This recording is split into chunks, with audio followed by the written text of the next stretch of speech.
आज के इस लेक्चर में हम लोग द्विघात समीकरण को हल करने के कुछ तरीकों के बारे में जानने वाले हैं, जिनमें से हम लोग 2 से 3 तरीकों के बारे में बात करेंगे। ठीक है, पहला तरीका हमारा कौन सा है द्विघात समीकरण को हल करने का? सबसे पहला हमारे पास है गुणनखंड विधि, यानी कि फैक्टराइजेशन मेथड। ठीक है, क्या है? Factorisation method. और उसके बाद हमारा सेकंड जो है वो क्या है हमारे पास? वो है हमारा कंप्लीट स्क्वायर मेथड, यानी कि पूर्ण वर्ग विधि। और तीसरा हमारे पास क्या है? श्रीधराचार्य रूल। ये हमारे 3 मेथड है। ठीक है, तो इन तीनों मेथडों को हम लोग लाइन बाय लाइन समझेंगे। और आज पहले हम लोग सबसे पहले गुणनखंड विधि यानी फैक्टराइजेशन मेथड को समझ लेते हैं। फिर उसके बाद हम लोग पूर्ण वर्ग विधि, और उसके बाद हम लोग फैक्टराइजेशन यानी कि उसके बाद जो भी है हमारा श्रीधराचार्य, उसको समझेंगे। ठीक है, तो इन तीनों के बारे में जान लो, क्योंकि बोर्ड एग्जाम में इनसे रिलेटेड क्वेश्चन आते हैं। 2 से 3 मार्क्स में भी आते हैं, 5 मार्क्स क्वेश्चन में भी पूछे जाते हैं। ठीक है, तो सबसे पहले हम लोग स्टार्ट करते हैं अपना ये गुणनखंड विधि। जो करना क्या होता है गुणनखंड विधि में, एक्स वाले का कॉफिशिएंट बीच वाले का, इसको ऐसे 2 पार्ट में ब्रेक करते हैं कि इन दोनों का जो मल्टीप्लाई कराने पर जो नंबर आएगा, ठीक है, वो आना चाहिए। कैसे? देखो, जैसे हमने 3 का मल्टीप्लाई 2 में कराया तो कितना हमारे पास आ रहा है? 6 आ रहा है। तो 5 को ऐसे 2 फैक्टर करो कि जिनको ऐड करने पर, ठीक है, या सब्ट्रैक्ट करने पर, यहाँ पे देखो ऐड प्लस का साइन लिखा है, तो हम लोग क्या करेंगे, इनको ऐड करने पर 5 आना चाहिए, और उन दोनों पार्ट का मल्टीप्लाई करा दे तो 6 आ जाए।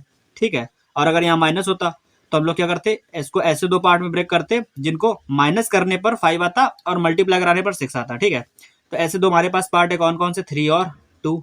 इन दोनों को ऐड करेंगे तो 5 आएगा, और मल्टीप्लाई कराएंगे तो 6 आएगा। ठीक है, बस हमको यही वाला काम करना होता है। यहाँ पे लिखेंगे 2x स्क्वायर, और इस 5 की जगह पे क्या लिख देंगे? 3 प्लस 2, और ये बाहर x लिखा है, और प्लस 3 इज इक्वल 0। ठीक है, बस इतना करना है। इसके बाद तो नॉर्मली है, सारे बच्चे जो अलजेब्रा पढ़ रहे हैं वो सब इसको कर सकते हैं नॉर्मली।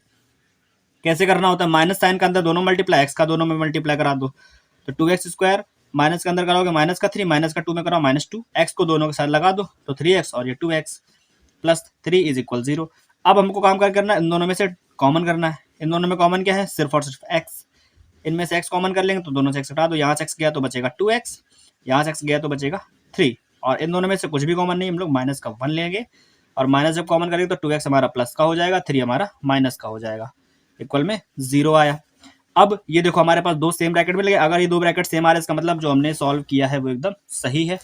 तो इन ये ब्रैकेट दोनों में कॉमन है, तो हम लोग इस ब्रैकेट को कॉमन करने के 2x माइनस 3 हमारा कॉमन आ गया, बचेगा x माइनस 1 बचेगा, ये हमारा नेक्स्ट ब्रैकेट में हो जाएगा, इक्वल में 0। अब हम लोग दोनों को अलग अलग 0 कर लेंगे, तो 2x माइनस 3 इज इक्वल 0 करेंगे, और x माइनस 1 इज इक्वल भी 0 करेंगे। तो यहाँ से अगर x का वैल्यू निकालेंगे तो कितना निकलेगा? 3/2।